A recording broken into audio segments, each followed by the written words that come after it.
हमेशा सद्गुण ही निकले हमारे हृदय में, ऐसा चित्र मैं बनाना चाहता हूँ। अब जिनको देखे तो कोई न कोई बुराई दिखलाई पड़े। एक बच्चे को देख लिया, 4 साल के लड़के को, उसको कहा बैठा रहो तुम, और उसको देख करके कहा कि मैं ठहरो तुम्हारा चित्र भी बनाता हूं, और देखते देखते उसी का चित्र बना लिया।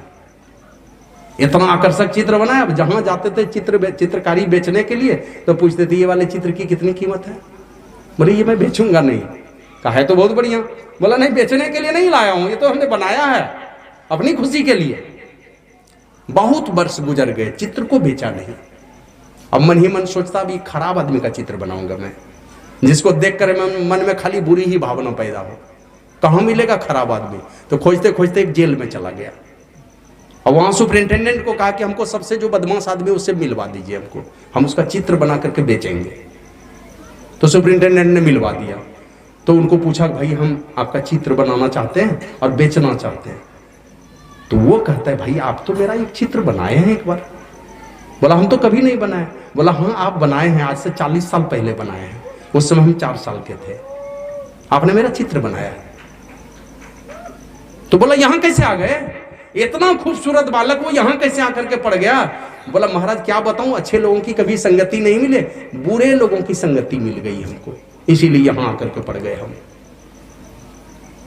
तो हमेशा जो अच्छे लोग होते हैं संतों के विचार से अपने को हटाना नहीं चाहते हैं, क्योंकि ये संत पुरुष ऐसे होते हैं जीवन रूपी नैया को कभी गलत किनारे से टकराने ही नहीं देंगे। खेबटिया है, आपके जीवन रूपी नैया को ऐसे पथ दिखलाते रहेंगे।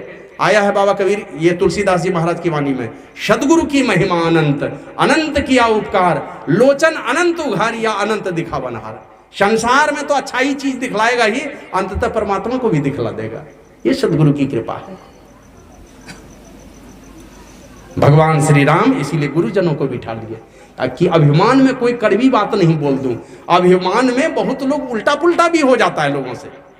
ऊंचे ओहदे पर बैठा कुछ गलत नहीं हो जाए तो गुरुजनों को बिठा लिया, विद्वानों को बिठाया, ब्रह्मज्ञानी महापुरुषों को बैठाया, और सारे नगरवासियों को बुला करके सबके बड़े लोगों के सामने हम बोल रहे हैं, जो उनके सलाहकार थे, महापुरुष लोग, संत पुरुष लोग, ऋषि मुनिगण, उन सारे लोगों को बिठा करके तब ये उपदेश कर रहे हैं। और इसीलिए उपदेश कर रहे हैं कि मैं राजा हूं, लोग मानेंगे मेरी बात।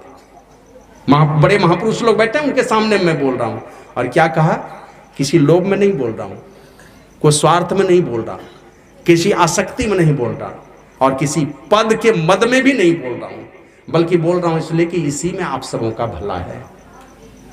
मेरी प्रजा कहीं अधोगति में नहीं पड़ जाए। यहां तो अकाल मृत्यु नहीं होती है, कहीं किसी घर में ताले नहीं लगते हैं, लेकिन मर करके कहीं